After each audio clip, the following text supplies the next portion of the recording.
Most of them get socialized out of it, but those that don't are stably antisocial and criminal into the adolescence and adulthood. And then that burns out around 27, 28. About 3 years ago, I was interviewed by The Economist, and we were talking about aggression. And I said that men are, on average, more aggressive than women, or they're more physically aggressive. So among children, for example, boys are more likely to kick, hit, bite, and steal. And that's not a bad operationalization of aggression, let's say. And then if you look within boys, a small proportion of the boys are that way at 2.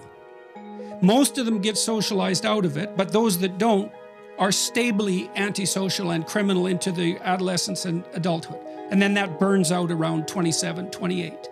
That's the developmental trajectory of aggression. Doesn't look like it's learned. Okay, so, however, there's something else. So that's interesting enough. It's like, it's there at 2. It's a rage circuit. It's an old biological circuit, and it gets controlled. And most aggressive kids are socialized by the time they're 4. And if they're not, you can't socialize them after that. That's also very interesting and rather disheartening. But women, girls, however, they are more aggressive than males if you measure aggression differently. They use reputation destruction. So, well, we've seen what happens with social media. Physical aggression doesn't translate to social media. But reputation destruction, that translates to social media unbelievably well. So maybe it's time to have a little chat about toxic femininity. Look, I've got to say, when I went to the Kathy Newman interview, Kathy Newman was very professional. We met in the green room beforehand. She was perfectly polite, in a professional sort of way, you know, but that's fair enough. Professional politeness beats the hell out of, you know, random rudeness. So I'll take it. When I walked into the GQ interview, and I was already pretty worn out at that point.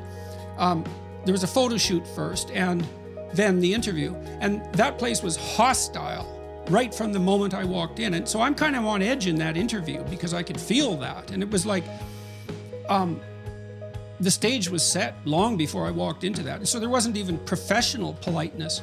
It was, you know, people can freeze up a room. Some people are really good at that. I think maybe it has to do with smell.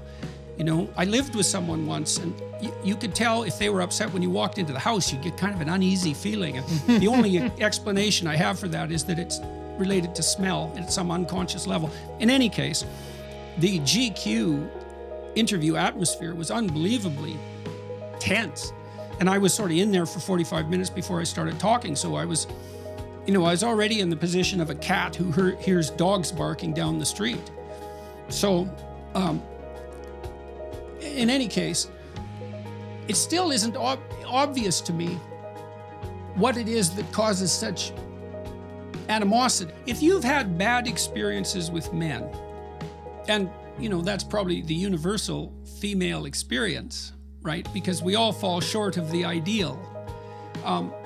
And of course, that's deeply disappointing to women, just as women who fall short of the ideal are deeply disappointing to men. But let's say you've had less than ideal relationships, perhaps with any man in your life. It might make it very difficult for you to distinguish between authority and power, right? Because if authority is misused, it looks like power, and misused power is tyranny.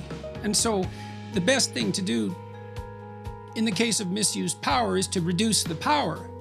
And if authority and competence never enter the issue, never enter the question, then you don't ever think you're sacrificing something. You're just dampening down the possibility of tyranny. This is partly why the oppressive patriarchy narrative is so distasteful to me. It's like, look, fair enough, you know, I mean, every hierarchical system has its tyrannical aspect. And you might say, well, let's get rid of hierarchies. It's like, no, sorry, you can't even see without a hierarchy. Because You have to decide what you're going to look at, and you privilege what you're looking at over all the things you aren't looking at, and you produce a value hierarchy instantly. There's no escape from that unless you could equally attend to everything all the time, which you can't. So you're stuck with hierarchies. There's no escape from them. That doesn't mean they're universally benevolent, because they're not, and they get warped by power.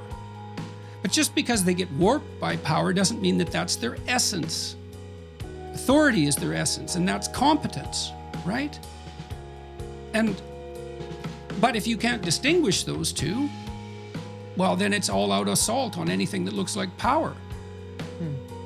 So, and there's definitely, there's a huge element of that. It's so unfortunate, because you see then that boys get punished for their ambition, you know, and because that looks like the route to power. I had friends who were so guilty about their ambition that, well, in one case, it killed him. He committed suicide. Now, he had his problems, you know, but one of them was that he was unbelievably guilty about being white, about being an oppressor, about any human activity, because he associated that with the despoiling of the planet. And it's not like we don't hear that story over and over and over.